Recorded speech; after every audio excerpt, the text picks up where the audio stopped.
Warning: this is not your normal podcast. Its purpose is to provide thought-provoking dialogue with a slighted perspective. Here we encourage influential conversations. Give us a listen, like and share. Follow us on Facebook and Instagram. Welcome to CEO and the Doctor.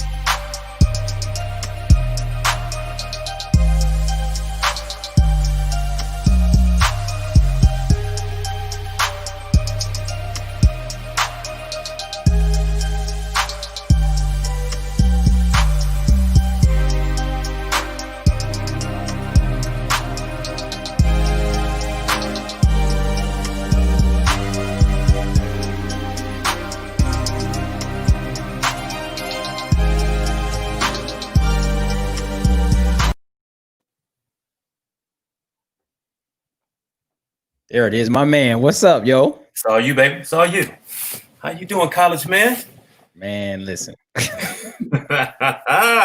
Oh, I'm so mad, man. Like we were just discussing, I didn't submit the wrong fucking paper on the wrong template.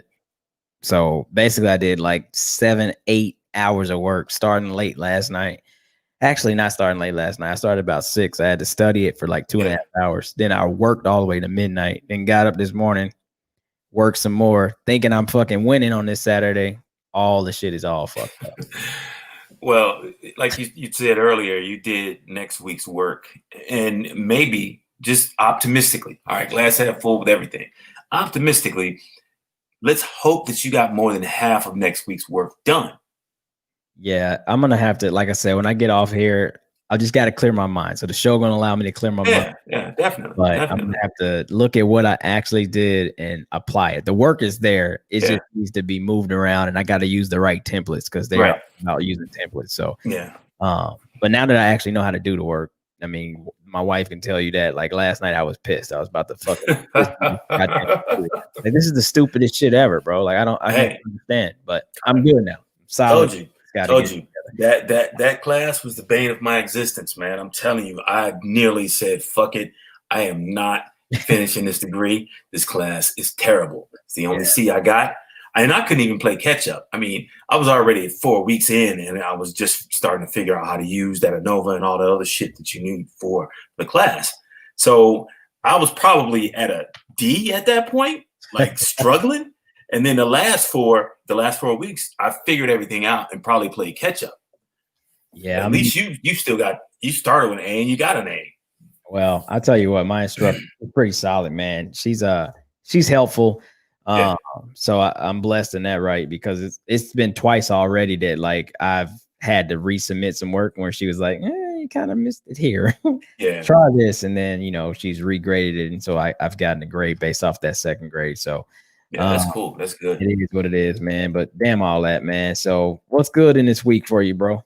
Man, I can't be mad at this process. It's just the VA process. So started the process with Voc Rehab to get law school paid for. I want to get everything solidified through the VA so I can take that prereq class to prepare for the LSATs test. And then enroll into ASU knowing that, okay, Voc Rehab is going to pay for everything. My other route, I really don't want to go that route, Chapter 31 through the VA, because that only gives me $1,200 a month. And ASU law is $25,000 a year. Oh, so, I know. Yeah, that was one of her undergrads. I think she was in ASU undergrad law school, whatever. So yeah, I remember that, man. Well, shit, look at you always trying to find the right way to get to the end. Never stop learning. We definitely need to do, just try to structure a show just on military benefits. Yeah, we can do that. You getting close. T's getting close. But there's other young minds out there that are still in that uniform that. They can put this stuff in a toolbox, it'll be available to them. So when it's that time, they'll know how to process it, how to get through all of this stuff. So yeah, man, that's been my focus. I want to get everything done and enrolled in start classes by mid-year 21. So it's a process, man, and they only have windows of time when they start. You know, I'm looking at probably summer Nah, I'm with you, summer man. 21. I'm trying to be done shit in February. So, and then I'm done with school. But you got 3. This one and 2 more, right? Yeah. So I got 3 total. Okay. So yeah, but that, like I said, that's a plug for that's a plug for later. We ain't even talking about that right now. So anyway, this week something new happened. Got another pod. It does not take away from right. Yeah. Indie Boys pod is the same kind of setup as here. I'm seeing StreamYard. Gonna be live Facebook and YouTube, and then stream to the same Anchor, Spotify, the whole thing. I'm just want to let all the people know that they listen to this one. It does not, take precedence over this one. If anything, this one's still 60-40. That one's just new. That one's strictly about, my hometown sports. Right. Pacers, Pacers actually preseason kicked off last night. Yeah. People sleep on that. But yeah, so it's me and my two bros. I grew up with one, and then my brother-in-law. And yeah, we're just gonna have some fun on that shit, man. Okay. Just another little venture. But again, like it doesn't take precedence over See on the Doctor. This is the one that we come with the topics. Like we got some good shit today too. So yeah, that's kind of my week, man. So fuck it, man. Let's jump right into the show. Let's get to it. So I gotta remember. Let's hey, we would be remiss if we did not start by saying much love and congratulations to Dwayne Gandy. Oh, does he want to put that out there already? Hey man, you know what? I don't know, but I'm putting it out there. Oh. Congratulations, my brother. I love you. Yeah, congrats. He got engaged to his longtime sweetheart. Man, I'm looking so forward to the wedding when Rona is over. Corona's fucking up everything. But there's only a handful of people that, are outside of my blood family that are my heart, and Dwayne is one of the few, so much love and congratulations to him. And let's try to give him something. There we go. Yeah. OG, man. He's trying to do it again, and we see for him, man. So this is a good time. So I know we're doing a little, chit chat and the other little chit chat, figure out what we're gonna do. But I'm excited, Yeah, definitely. Boy, get out and play on the weekend when the Rona get right, man. So again, on your engagement, bro. Let's jump in this flash, man. Let's do this thing, man. I prematurely hit the wrong button. I got the right button. Here's the right button.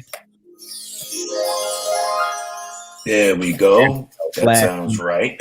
So the Flash, the Atlanta Hawks basketball team is staying true to their word, and they are using a Black-owned bank to fund their new facility that they're trying to build. And that bank, I know I have it here. Let me look it up. Is it Greenwood? Yeah. Which is Killer Mike's? Yeah, which is Killer Mike's bank. And I was just about to say that because I couldn't initially find who it was, but I was like, Killer Mike, Atlanta, the whole thing. I was like, this is huge to jump out at the gate, and they're doing the practice facility is like 35 mil. But what this does is give the bank gives it some clout, so to speak, because they're working with somebody that is somebody, and that being the NBA and the Atlanta Hawks. So that's huge on Killer Mike, man. Give me something on it. Actually, my bad. It's not Greenwood. It's Greenwood. Carver State Bank. My bad. Sorry about that. All right. By selecting an all-black bank syndicate to provide its financing, the Hawks are strengthening all of our banks. Okay. Said Robert James II, the president of Carver Development and chairman-elect National Bankers Association. So this is huge. This is huge. You usually hear about the staple banks, like Chase and Wells Fargo, Bank of America. Big Five. But this is where it has to start somewhere, and it's a great beginning for Black-owned businesses, Black-owned banks. So kudos to the Atlanta Hawks for taking that step. Keep the plug with Greenwood though and Killer Mike. Yeah. I even heard Marcus say he gonna try to get his kid set up with that come the new year. So again, we talked about that a few probably months ago now, but we talked about potentially, you know, investing, just getting an account. So yeah, that's something that we need to keep pushing though. Like, yeah, definitely. Once I can open an account there, I'm definitely gonna open an account for real. at the Killer Mike's Bank. Indeed. Man, 2020, we cannot get to the end of 2020 fast enough. We just lost another cultural icon, Tommy Lister, Debo, better known as Debo. And you tell me if I'm wrong. If he may have been like the first Black movie president in The Fifth Element. Oh shit! Yeah, I forgot about it. Hey, damn! So, he was all over shit. Yeah, he was all over the shit. But you know, he passed away. Passed away recently, age 62. He had some health complications after having the coronavirus. He just never got better. You know, I read the article about what was going on. His agent said that they were due for a meeting, and he called and told he wasn't going to make it. He was still having trouble breathing, and you know, he died a few days later. So, man, you know, heart goes out to him and his family. Look, you know, Friday is a mainstay. Yeah. You know, I know when I was deployed, we, you know, the crew deployed. Yeah, when I was deployed, my crew, my 13-man team, I was still a cop then. We watched Friday so much, man. We'd be sitting around having Friday trivia. Well, smoke his address and all this other stuff. It was just how we got through those months of being deployed. Friday was it. You know, it's my bike, punk. Yeah. So, man, another loss, bro. Another one. Sticking with that. So, you know, we lost Chadwick Boseman earlier this year, but Marvel came out yesterday or Thursday, one of those, and said basically they're not going to recast him, kind of preserving, you know, the Black Panther the character. However, I've been reading everybody's not 100% on board with that, because they're like, you know, sure, can't nobody be Chadwick, but at the same time, like, you know, is that the end of the character as a whole, and we just gonna go somewhere completely else with it, you know? So I don't know, that's kind of something to think. So, all right, I'm gonna pose this question for the listeners, and we're gonna post this on our socials as well. Where do you think they should go with this? My theory is they're gonna go with his sister Shuri as being the Black Panther.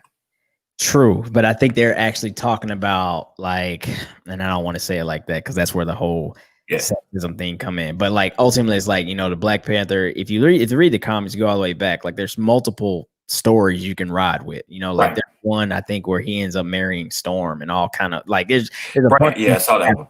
Yeah, but they're saying like if they completely take him out right now, like, is at the end of him. So the Black Panther, yes, it continues. However, like the character that was the male Black figure, like that's gone.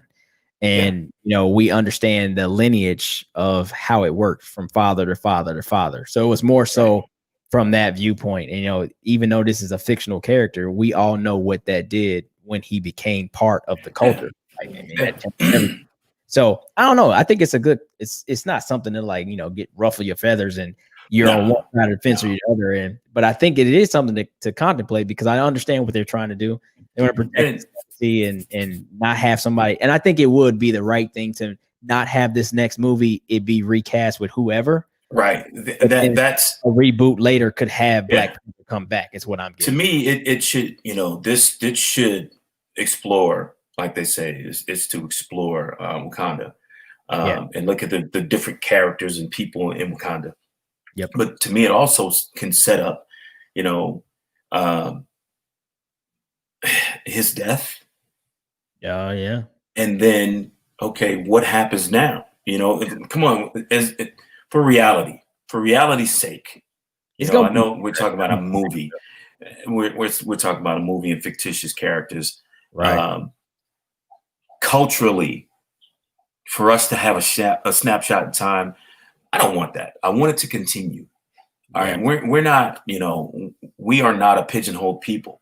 So this is something that we can adjust. We can make the change, the necessary change, but it has to be one that honors T'Challa, Chadwick Boseman, and then it transitions to a new turn That's fair. per se.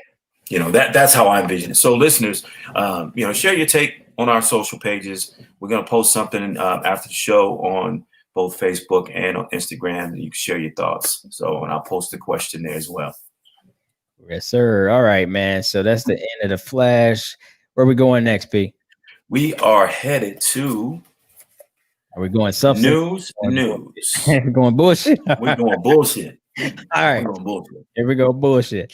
I'll take the lead on this one. This is hilarious. So Gino hit us up. I think it was Thursday. Yeah. He's a ex-pharmacy tech. And he was basically like, I forget the company. You know the company? I'm looking for it right now. I'm gonna pull it up real quick, man. It's still in our group chat, man. I don't know. Whatever the company is. However, they had mixed up the bottles. They remind Advar. Yeah. Reminds you of the movie Hangover, and he's like, damn, he gonna be mad at me. I didn't mixed up the bottles.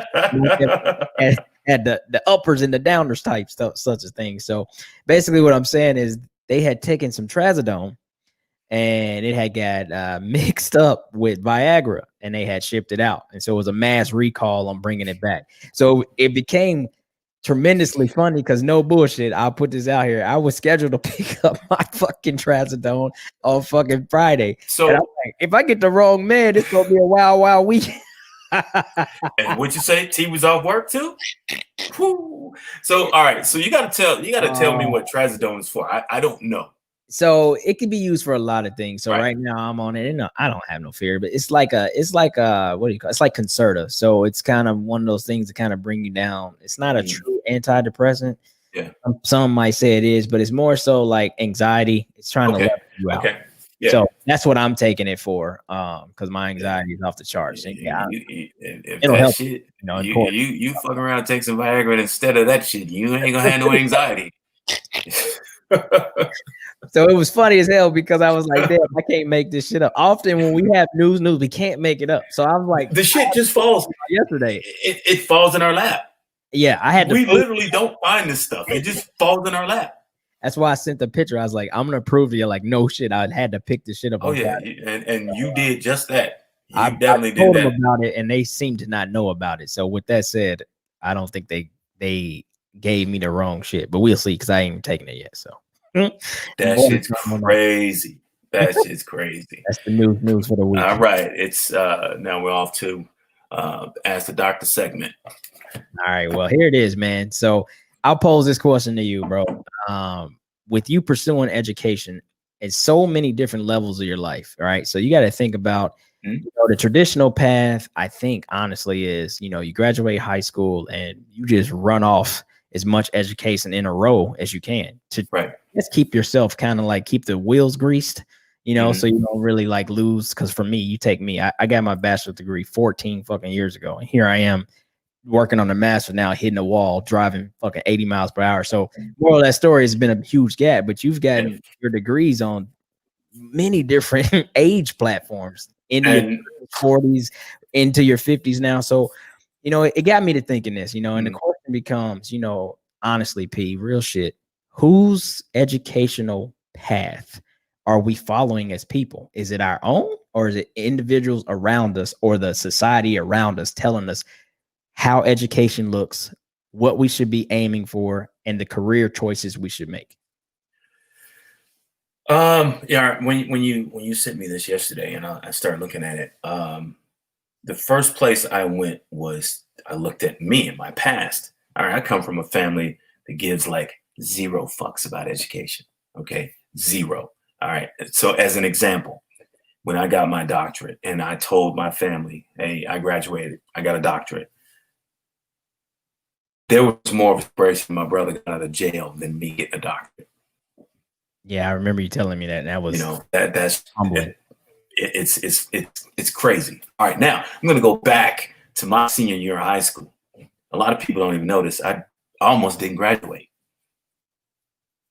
So senior year, my major was computer science, computer programming. And at the beginning of the school year, Barbara Shegog, Miss Shegog was our teacher. And here's your project. This is what you have to do. You have to create a program. You have to get it to run. I mean, I'm talking about the fucking punch cards. That's how old this shit is. That's how old I am. So Senior year, I'm in my head. I'm like cutting class. I'm smoking weed. I'm hanging out with fellas. I'm giving no fucks about class. None. All right. So fast forward through the school year, and it came time to get our programs to run. My shit didn't run. I was like, man, she ain't gonna fail nobody. She ain't gonna fail nobody. So the last week of class, graduation practices started, and she's like, Stuart, you stay, and called out a bunch of other different people. The rest of y'all can go to graduation practice. Oh, and we're sitting around looking at each other like, what the fuck? What? And she's like, none of y'all stuff ran. You either get it to run today by 5 o'clock or you not gonna graduate. Mind you, in my family, my oldest sister is the only one to graduate from high school. So imagine I'm sitting there like, I'm fucking repeating the cycle. Yeah, it's got to be a scary feeling. Luckily, Miss Shegog stayed there. It was probably like 11 o'clock. We skipped lunch, and she helped me get my shit to barely run. And I passed her class, and I fucking graduated. Okay? That was so much of a shock to my system. When I went into the Air Force, I was taking classes, one here, one there, and my mind wasn't there. I was like, man, I don't want to fucking do this shit. I'm why am I taking these motherfuckers? So, my whole education background from there. I finished my bachelor's probably by year 12 that I was in. And then I just kind of like chipped away. And it really didn't take a hold until it came time for me to test for senior. And it wasn't my desire to do to finish up a bachelor's in bioenvironmental, in whatever it is. I don't even know what the fucking degree is anymore. It wasn't my desire. It was like, okay, my career needs this. So it goes to your question. I wasn't doing it for my desires. It wasn't the thing that drove me. It was about trying to make that next strike. And when I didn't make it, I was like, all right, fuck it. I ain't make it, but I'm gonna finish this fucking degree. So I finished it. And then it felt easier. It felt easy that time around. So I'm like, all right, I don't want to do a master's in this. So I'm going to do a master's in like management. Because at that point in my life, I realized that I loved people. I love managing people. I love leading people. And I wanted to enhance that. And it became, let me load my toolbox. So I finished my master's, and then my master's took like 9 months. So I'm like, doctor can't be that hard. Oh, it's that hard. But anyway, so to your question, I think that for the most part, we are groomed early on as to the direction we are expected to go. Not our own expectations. It's other people's expectations. It's society's expectations. Now, society will tell you, you finish high school, you go directly to college, you go to college, you graduate, you get a job. But that's not always the case for a lot of people. That's an ideal situation, right? You either have great enough grades to get a full ride scholarship, or you have money to go straight to college. That's not always the case. Some of us have to go into the military and have the military pay for our school. But what's lost in all of that is somebody saying, hey, what do you want to do with your life? What interests you? What are you passionate about? What's that thing that you think that you could do every day for your life and it does not feel like a chore?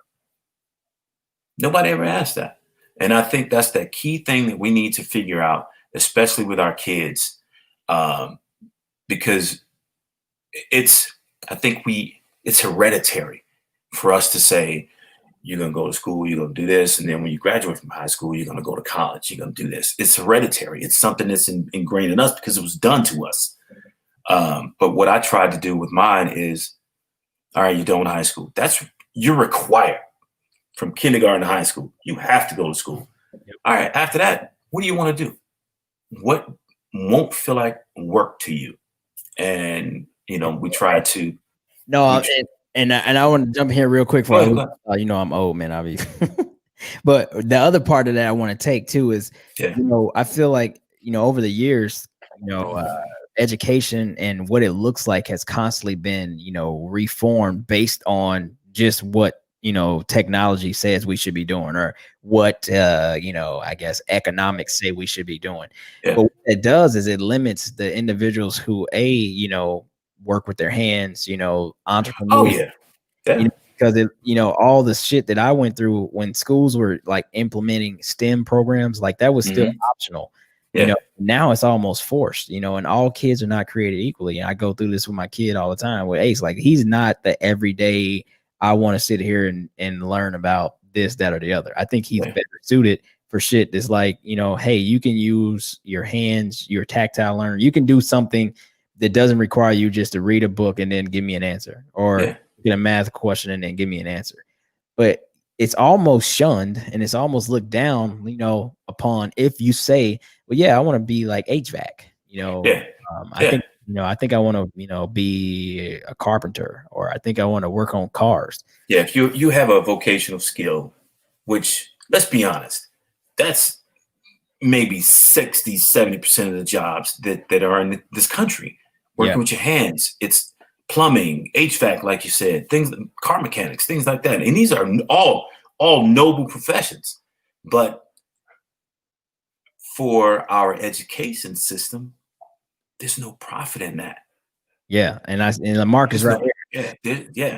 They are not there. There's no profit. Right. There's nothing feeding that education system. If you can go to a vocational school for a year and get your to work on cars, to be an HVAC guy, plumber, things like that, it's easier. The money's not there long term for the education system. Our education system is driven by profit. And if they can get you in school for 4 years, they want you in school for 4 years. And guess what? If you have an MBA, you're among millions that have an MBA. And then you have to compete with them in the job market. But you know what? We have a shortage of plumbers. We got a shortage of HVAC guys. We got a shortage of mechanics. We need, like Marcus said, we need to highlight those skills. And if your kid wants to be a mechanic, you do what you can to get him to be a mechanic. Don't tell him, no, that's not a noble. That's a damn good profession, and they make great money. You know what, too? Like, and I think, money drives everything. So when you look at it, great money might be like, oh, yeah, you can end up making 60, 65 starting. Like, now I kind of looked on like, let's get to the six figures, kind of like what we talked about last time. Yeah, but instant gratification.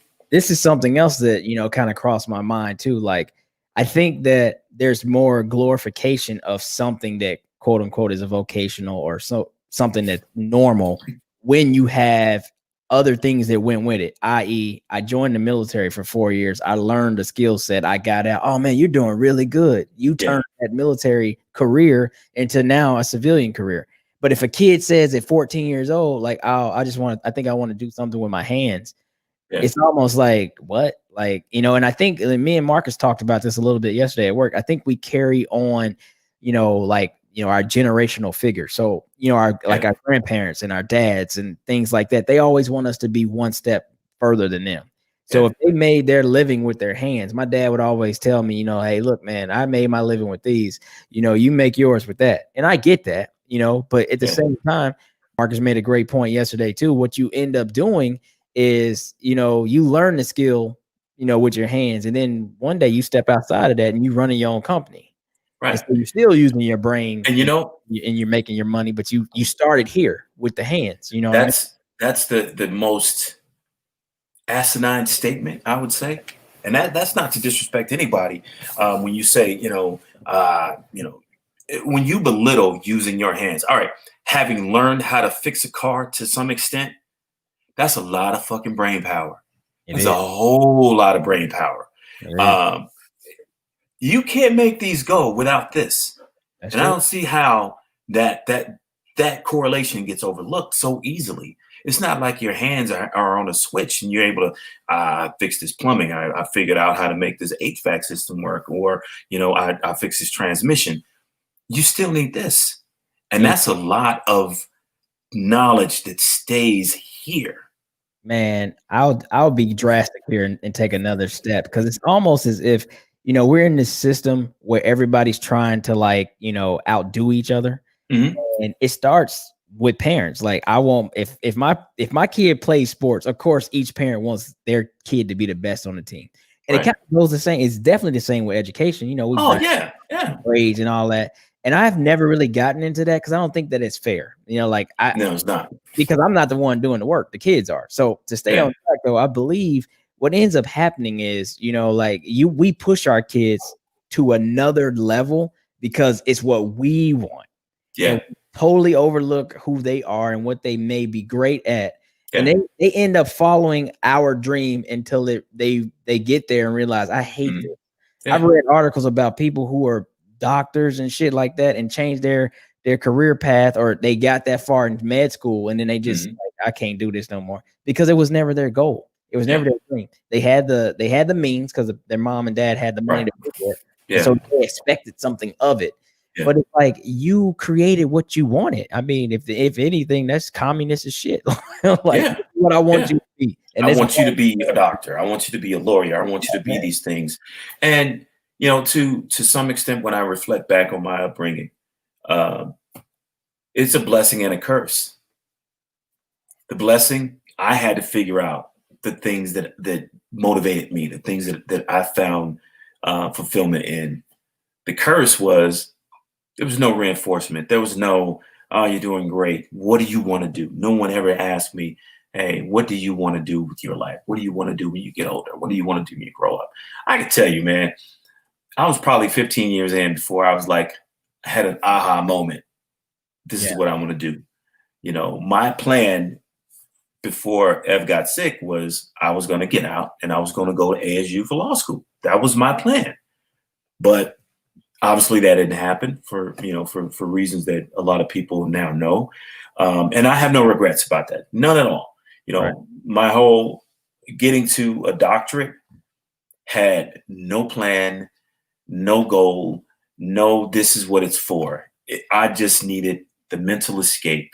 And I'm all about load my toolbox. So a lot of the things that you learn seemingly arbitrary, you're going to use in some way, shape, or form. Yep. It's all, even if it's just, we talked about you taking that qualitative analysis class, right? Fuck that class. You say fuck that class now, but what you are learning, you may not be able to use the specifics of that class in your day to day, but what you're learning about yourself and your ability to learn difficult tasks, difficult information, you're able to retain it, use it in some way, shape, or form. That's going to motivate you and make your next classes easier, your next task easier. Trust me when I say it's going to be easier. The things that you do as you move forward. So there's always something to be gained from the things that you learn arbitrarily, things that you have no defined goal or purpose for, but you're still learning about it. You're going to use it in some way, shape, or form as you get older, as you move through different phases in life. So never turn down an opportunity to load your toolbox. Always load that toolbox because it makes you more diverse and it creates more opportunities for you along the way. But always, if you got that one thing that you're passionate about, make that your thing. Make that your life's work. Always find your way there. I'm with that. And I think we have to do a better job of allowing, and I'm about to be a big hypocrite and contradictive person of my own actions in the past, but you gotta have more patience and allow these children to kind of wade the waters until they figure shit out. Like, I don't want you to limp through life and drag your feet. Of course not. But until I understand personally, how you may not really relate to something, I can't force that upon you. I understand what you need to do to graduate. We get that. We can't really change that. I think we can change the way we look at what we feel is success. Because again, Definitely. it's the same thing in the military. Like if you say, look, I just like hanging out being, a good airman, like I don't really want to be a staff sergeant right now. Like they look at you like you fucking crazy. But you understand, like I'm not ready to be in that management leadership role, even on the beginning phases of it. I'm just not there yet. Yeah. But everybody wants to tell you what you need to be doing. What you need to be doing. It. And I'm sure you are experiencing that on a regular basis now. because you're a master sergeant. Oh, you got to do this to make senior. You come on, we got to get you ready. They want to invest in you. And I, you know, when they came at me like that after I put master, I'm like, where the fuck were y'all at when I made tech? Yeah, I mean, I enjoy what I do. Yeah. I'm not trying to limp to the end by any means, because you know I still put in effort every day. But I know that this is not my career defining moment by being in the military. This is an amazing ride. I still got 2 years left, so who even knows what's coming. You define your success. Yeah, you I'm not a lifer in the sense of I want to go beyond 20. I am a retired mindset person. I'm trying to get to the next phase.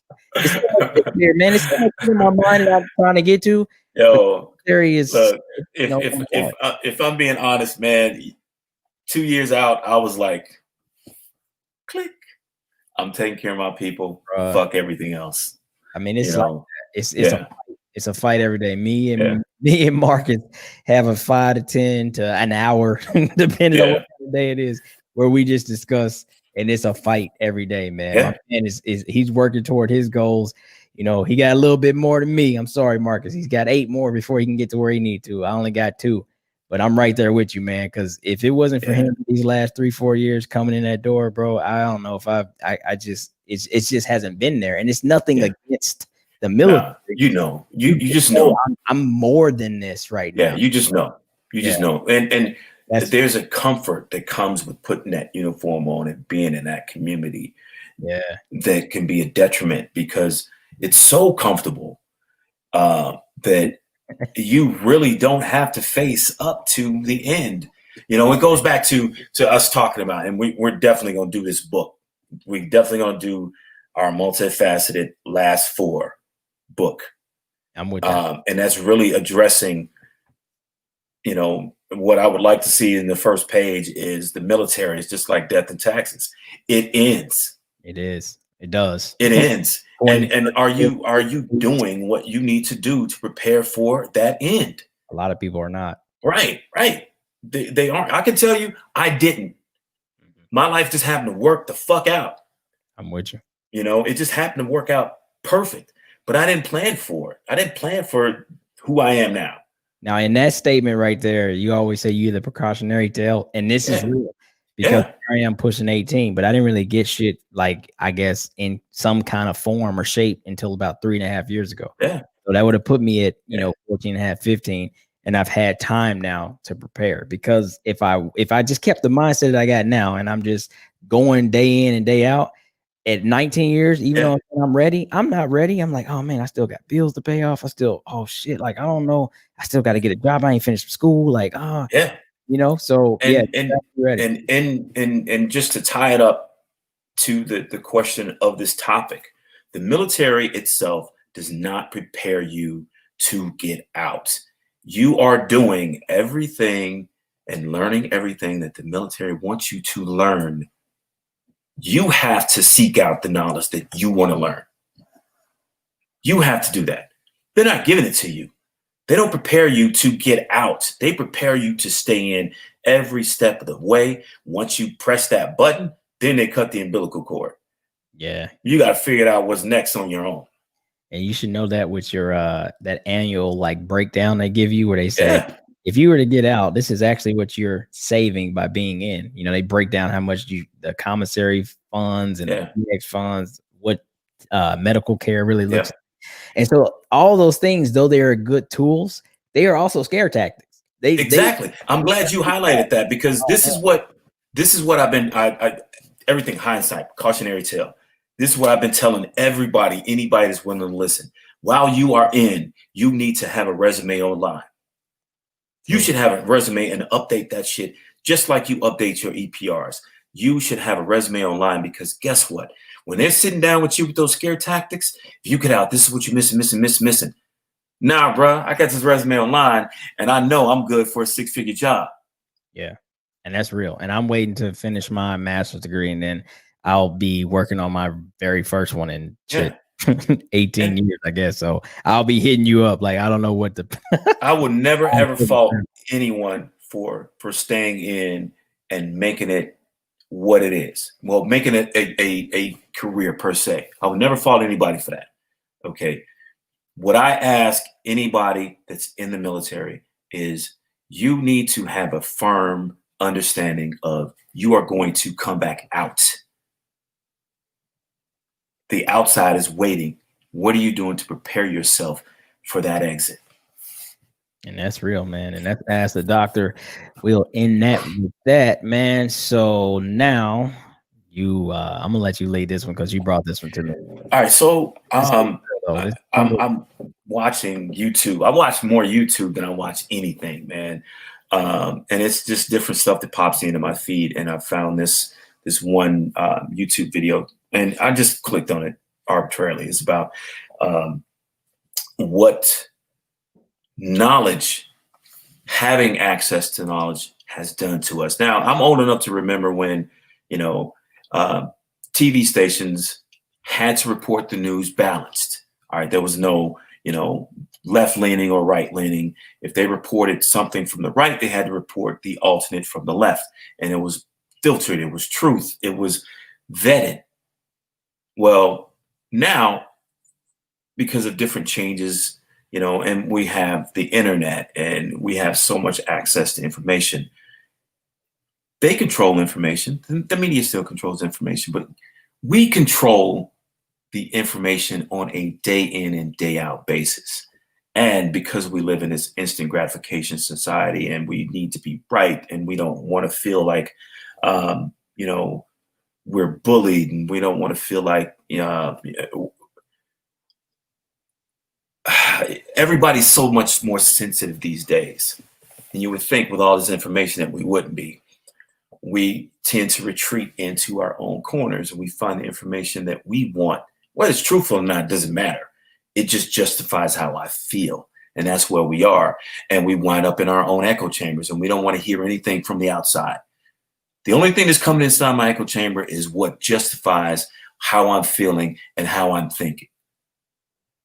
That the basis of the video basically, highlights how that will limit our evolution as people, as mankind.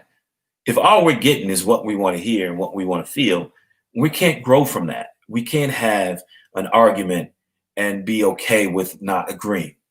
Like you and I, on a regular basis in our chat group, if there's something comes up, we don't agree. And we have a fucking heated discussion. And guess what? We can retreat back to our corners and be okay with, all right, we just see this shit differently. As we should as grown as people. Yeah. But we don't live in that time. And it's not that the responsibility of the media, we shouldn't look to them as our foundation of information. Okay. We have access to information, and we should be adult enough to take the information in. Okay. Is there value from this? Is this something that there needs to be further discussion? And that's the beauty of our chat groups, right?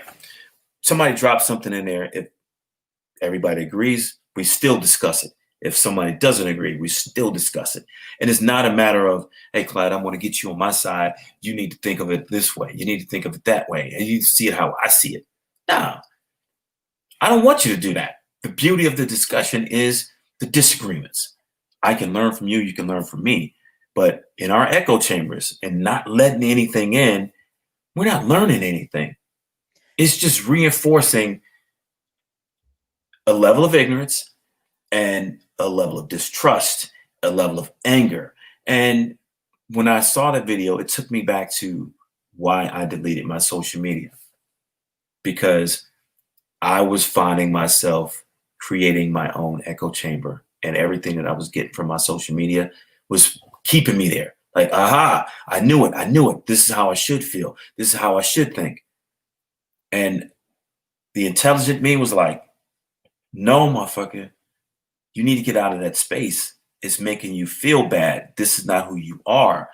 You are cerebral, and you're not being cerebral by just taking this stuff in and seeing it as face value and taking it as your truth.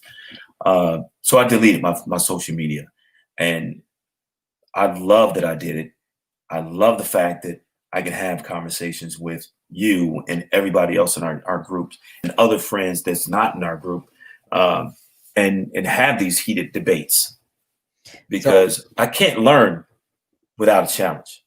No, and what's real about that, man, is what this allowed me to do is think about something that was told to me a long time ago, and it was like, honestly, as you mature, as you evolve, Mhm. surround yourself by like-minded people. Yeah. And that's something that I never really evaluated as something negative, right? Because sure, it's the same thing, the way you connect. Like, if I know you like a certain thing and I like a certain thing, that gives us a way to communicate. Right. But I think when it's like-minded, like, because having some things in common and being like-minded is way different, in my opinion. Far different. That's why you and I do this show. That's why you and I do this show. We gravitated towards each other because we know that we can disagree and it be okay. Right. And the commonalities, it might be something that of zero value, like I like sneakers or whatever, fine. But when we're like-minded, you're right, we all walk like sheep. And whoever is the alpha of that group, leads them, right? I feel like that's every cult leads the thoughts, leads the feelings. They lead the discussion. They dictate the pace of the discussion. They dictate the outcome of the discussion, which is flat out wrong, because we are people and we're different in all walks of life.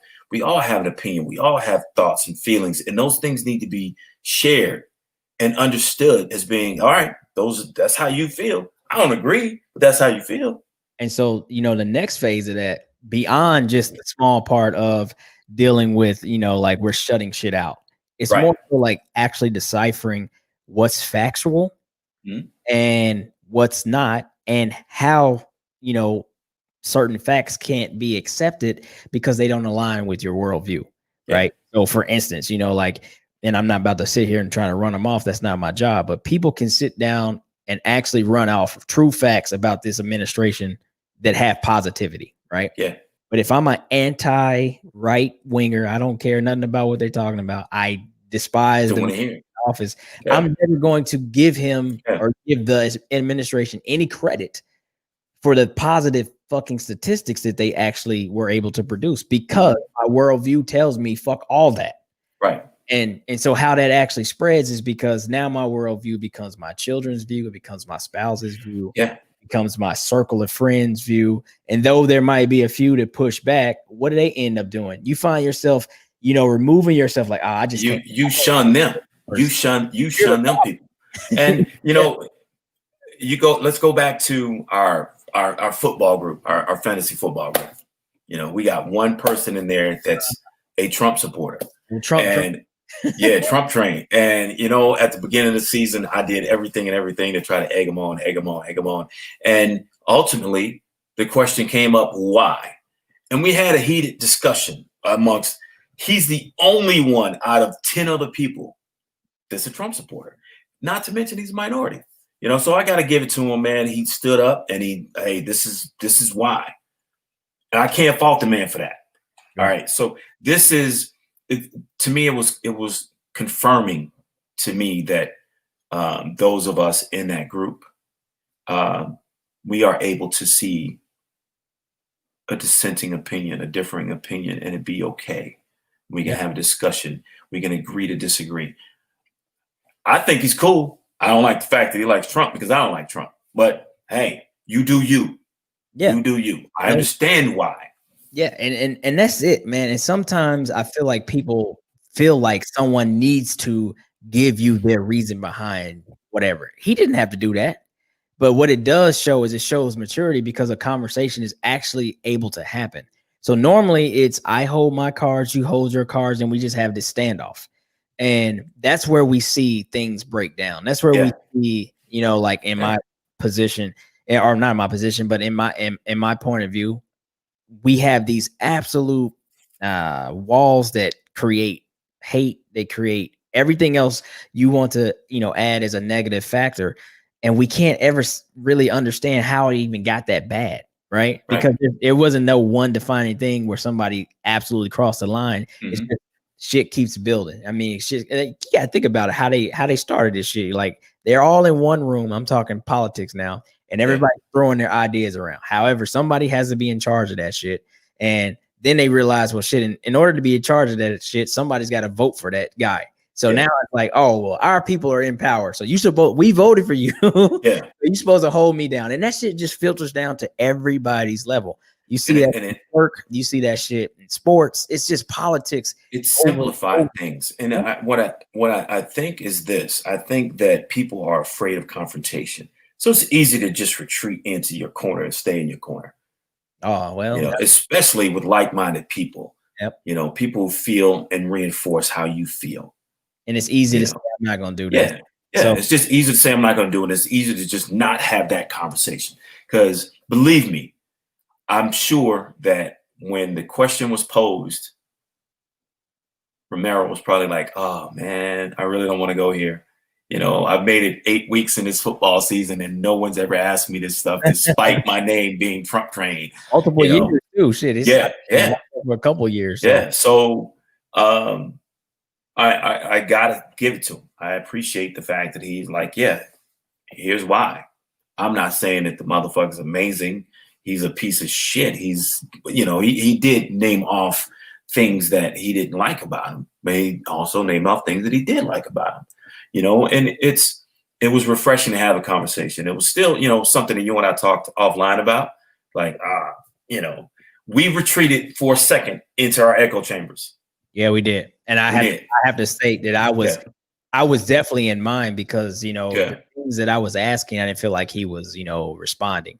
Right. But what I, and not to just make it that personal thing, what it ends up becoming for me, honestly, I think is, you realize how you got. And somebody that completely disagrees with something you feel so strongly about it, you can't rationalize why, like we're only thinking about the piece, right? So it's like, what this person said or did or how he carries himself, but you can go and run and hide and cover, the goodness and the fact that the economy's okay. Like, how do you do that? And that makes you stay in that echo chamber. That makes you further, increase that because you're trying to grab more people into that to let them understand this is why this is bigger than that. I found myself doing that conversation a few months ago, and I had to check myself because then you see something like what you sent a few days when we watched the video, and then you realize like we're battling over shit that doesn't even matter.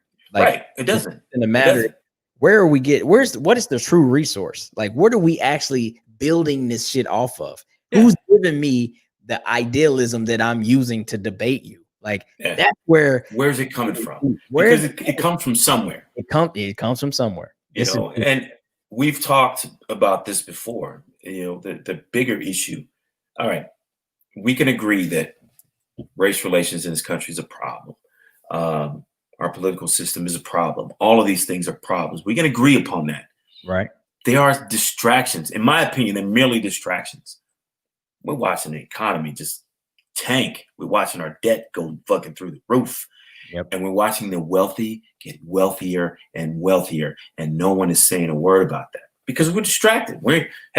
If we can get, if I'm a multi-billionaire, you know what? I don't want you watching my money. I want you bitching about life in your echo chamber. You see the left side and this person sees the right side. I'm up here in the middle making all kind of money because y'all not paying attention.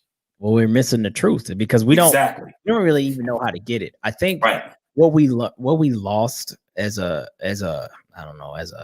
educated being, let's say that, is we lost patience to go and discover and do the research needed to actually I'm an educated person.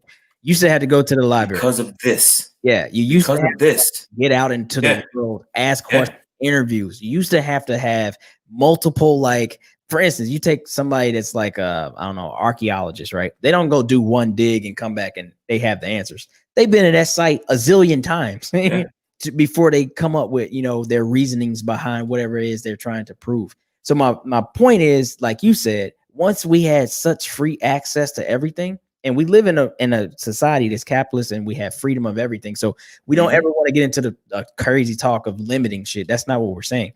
But what I'm saying is everything's out there, So we're quick to laugh at like a Wikipedia, but won't really laugh at the fact that, well, shit, I watch CNN or I watch Fox or I watch MSNBC. Shit, that's Wikipedia with people. Yeah. Pretty know much. what I mean? So, like, what is real? What's not? And how do we actually decipher what is real and what's not? And how do we not allow the truth when we find it to still be overlooked? Because damn, I don't want to believe that. Right. I don't want to It's- believe that it- President Trump I don't had agree with it. me. I don't agree with it. Believe So that. it's not truth. I don't want to believe that President Obama actually did a lot of good shit for me, and just because he, you know, did this or did that, I don't want to forget that, you know. Yeah. And that's what we find ourselves doing. It's like a bad breakup, you know. That's a good person at heart. She's a Yeah. good mother to my kids or whatever it might be. That's a perfect analogy. That's a perfect analogy. I don't want to Perfect. forgive her for what she did to me. Yeah. I don't want to forgive him for what he did to me. Yeah. But he's a good dad. But fuck that. Like, he's a piece of shit because he hurt my heart. Like, but that's what Right. we do when it comes to this information. We do not want to dig. We do not want to say, well, I read that article, cool, Mhm. but I want to go somewhere else completely independent Right. of that mind sweep, which is left Mhm. or right, and see if they're saying it over here too. Yeah. And then I want to go ask them interviews. I want to go talk to somebody who does this for a job if it's Yeah. something that's that important to me. Yeah. Go ask an expert, see what they feel like. Nah, And that's again, too we've good. we've I got what I need. we've been conditioned to get our information in 5-second bites. Two Google searches, I'm good. Yeah. You know, you got to get to one to tell you, and then you got to do one confirmation. Bam, you solid. Now you can send it to your friend. Hey, Hey, look, look. this is gold now. They said this. This is money. yeah. It's right here. It's right here on Instagram. Oh you man. know. So many times, and Gino is great for this. You know, this is old school CO. I've posted crazy shit, and he's like, I don't know, CO, they don't look legit. I'm like, oh, okay. And then Yeah. I go do some research, and like, well, I'm gonna have to pull that off the CO. And this was season 1. He's like, I don't know if you want See, and that goes back to, yeah, you know, like you said, same people that are like you or like-minded people. right, You know, people that you have similar interest similar interests with, or like-minded people. You know, the beauty of having a good, diverse group of friends is somebody in that group is going to check you. Yo, did you really look at this? Is this real? You know, is this true? Do you really know, hang your hat on that? Yeah, you need that. You know, if all you are doing is surrounding yourself by people who think and act and see the world in the same lens as you, you are stunting your ability to grow. You're stunting your growth. You're not going to grow and see the world in its totality. You're not. Donna says she's guilty of being a Google queen, and that's fine because I've had plenty of days when I was a Google king, right?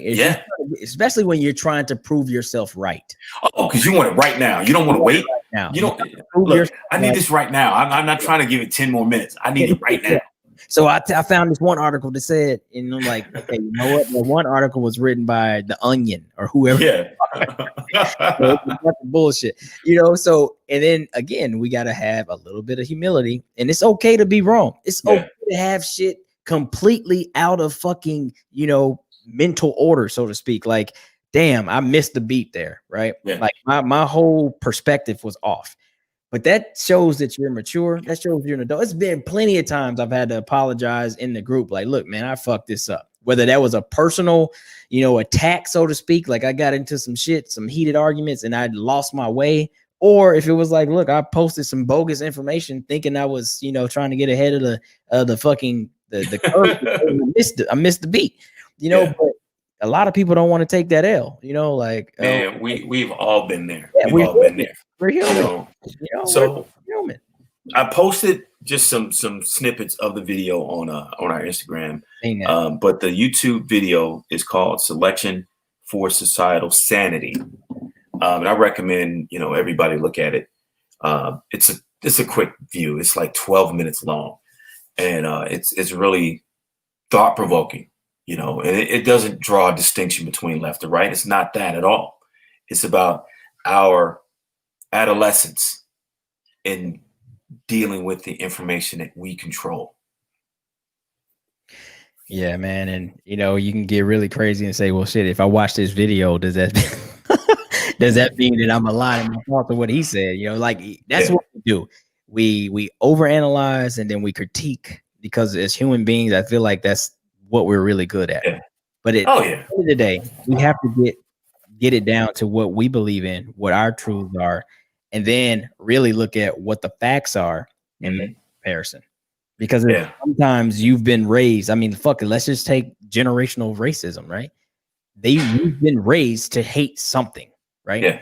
So if you use that as an analogy and you understand, like, oh, well, my grandpa was like that, my dad was like that, they're going to try to make you like that, right? I mean, that's how it fucking works. So ultimately, you're going to have to walk outside of that light, understand that this is where I come from, but this is not who I am. And these echo chambers are just that. This is what I've always thought I believed. This is what I always felt was right. But if I evaluate myself and I realize, well, shit, only 50% of that is right, the other 50% is wrong, then I know I got some soul searching, some working to do. And I have to look at myself in the mirror and say, it's okay to eat the fucking the bad apple, so to speak. But going forward, I'm putting that shit behind me, and I'm gonna be more open-minded, you know, and I'm gonna be able to look at worldviews and understand why Black Lives Matter became a movement and why people, you know, shouldn't look to hear that and then counter check that with something else. Right. It shows the ignorance of them people because they're not understanding who's really being affected at the moment. You just want to counter check it. So it's shit like that. I don't need to go on a tangent, but that's what this echo chamber shit's about. You just listen and hear what you want to hear, and it comes back reverberating from everywhere because everybody knows you. And it keeps you in that comfortable space. Absolutely. You know, anytime that you get information, you should always ask yourself, what about the other side to this? Yeah, regardless of where it comes from. Regardless of where it comes from. Yeah. Respect where it's coming from, but still. Yeah. But the easiest thing we do is, that's how I think. Okay, so it must be right. It must be right because I think that way. That's how I feel about it, right? Now, if it's something that's wrong, if it's something we don't really agree with, we do everything that we can to just shoot it down. We do everything we can to shoot it down. If we believe it, we do nothing to reinforce that belief. Absolutely nothing. I'm going to say something real. Nothing to challenge it. And then we can just walk out of here. We can lead the crickets. We can do whatever the fuck you want to do. Right. But the biggest contradiction in this echo chamber shit that blows my fucking mind right now is the fact that so many congressmen are appealing, so to speak, what they feel their election results were when it comes to presidential elect, as if these motherfuckers wasn't on the same ticket. So they got you right. Yeah, they got you right, but they got him wrong. So, and it makes you, it makes for like goofy conversation because people will back this shit and post all this shit and everything Rudy Giuliani right now is saying is gold to them. And I'm like, you realize it was no independent ticket. Like they all was the fucking same. And most people, I'm not even gonna say most, a lot of people straight party vote. So what does that mean? Like, I don't understand. Like, what it really means, the fact is there was different levels to the election this year. It had to be. Oh, yeah. And then in those different levels, there's going to be different reports of numbers. So in the beginning, y'all was like, boom, this shit was easy. Blew the gates off but it didn't even come close to equaling the amount of people in the country. Yeah. There was still more to come in. Let the shit go. Like, I don't understand why it's time to let it go. It's over. Over 50 different court cases have been shot down. It's time to let it go. All right. Those people, look, when he won, I didn't think he was going to win. But it was neither here nor there. All right. He won. It is what it is. That's how the system works. All right. That's how it works. I'm not saying that anybody, they got dead people to vote and all this other crazy shit that's coming up now, you know. But when you have a conservative Supreme Court issuing one sentence replies to cases and declining that shit, that's telling. Okay. They're not here for that, man. Yeah. And the thing that you have to really think about, bro, here's where it gets scary to me.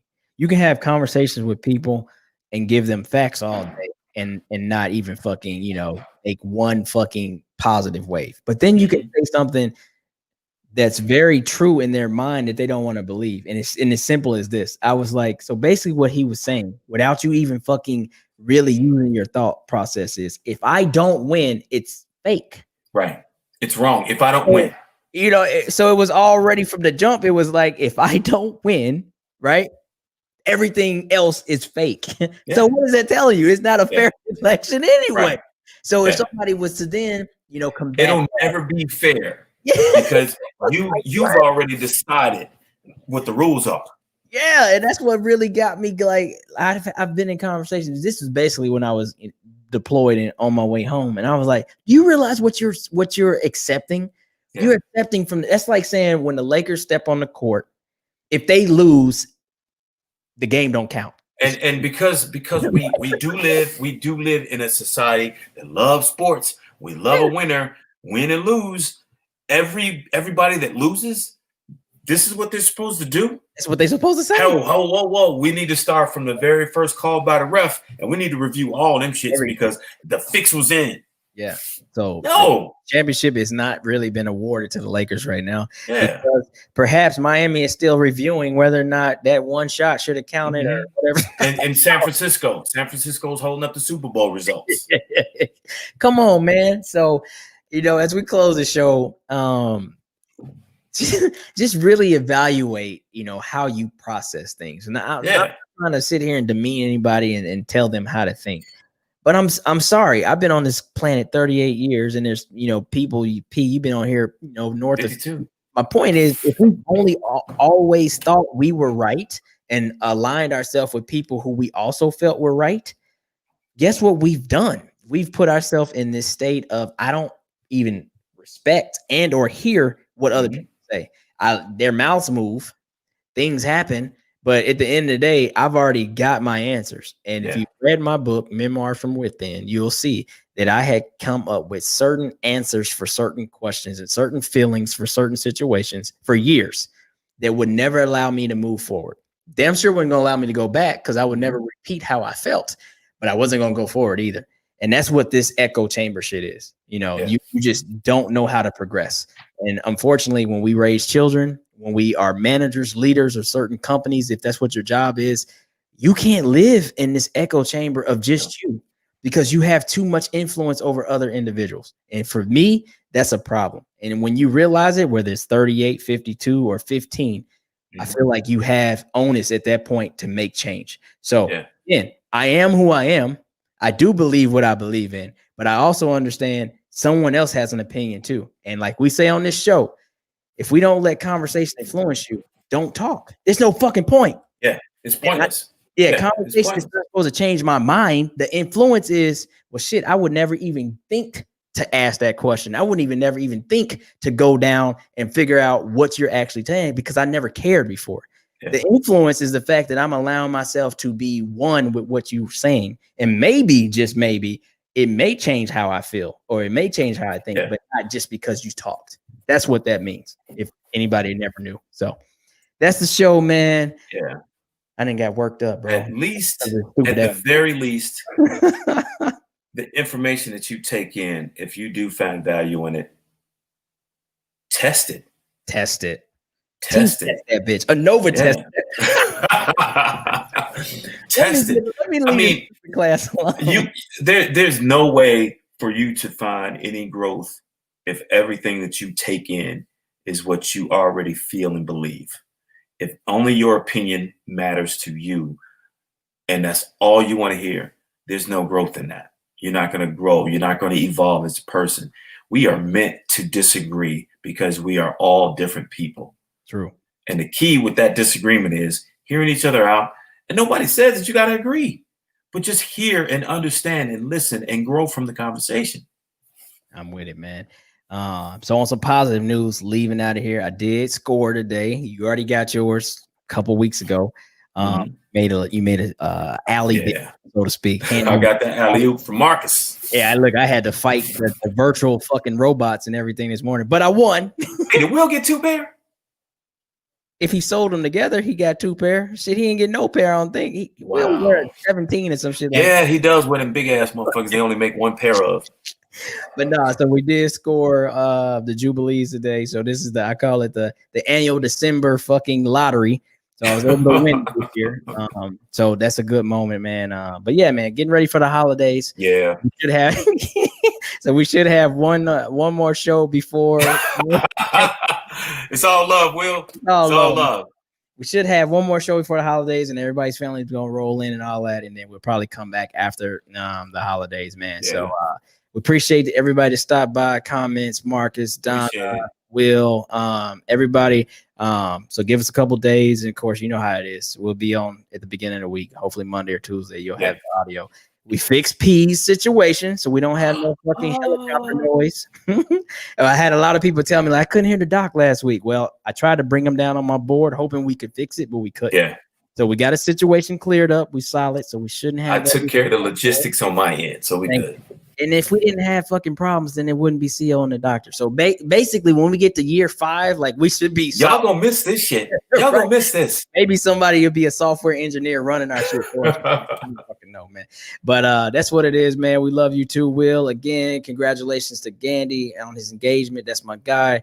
Hey, it's the holiday season, man. Tell somebody. Yeah. Get your cheer up. Turn on the holiday song. Light your Christmas tree. Like, even though this is a shitty time to be in, like, yeah, man. We still don't let 2020 decide your Christmas for you. Absolutely. Look, we got what? Today's the 12th. 13 days. We got 19 more days of the year. Yeah, in this year. Yeah. Fuck 2020. Don't let 2020 fuck up the last 19 days of this year for you. Fuck that. Let that be the challenge. Excuse my French, Marcus. I'm sorry. I know you don't curse, but that one's for you. Yeah. My apologies to you, but don't let 2020 fuck up the last 19 days of this year. Fuck That's that. Real. Set your big board, get your goals, like put 21 into a positive note before it has an opportunity to even flip the calendar. Yeah. If you do that, you can always find some positivity in what's going on, man. So I'm not gonna keep harping. I'm gonna get back to this dumbass paper, which I submitted. And I'm going to get some food. Hey, there it is, man. So it's been CO and the Doctor. I'm CO. And I'm the doctor. Hey, man. Till next time. Peace. Peace.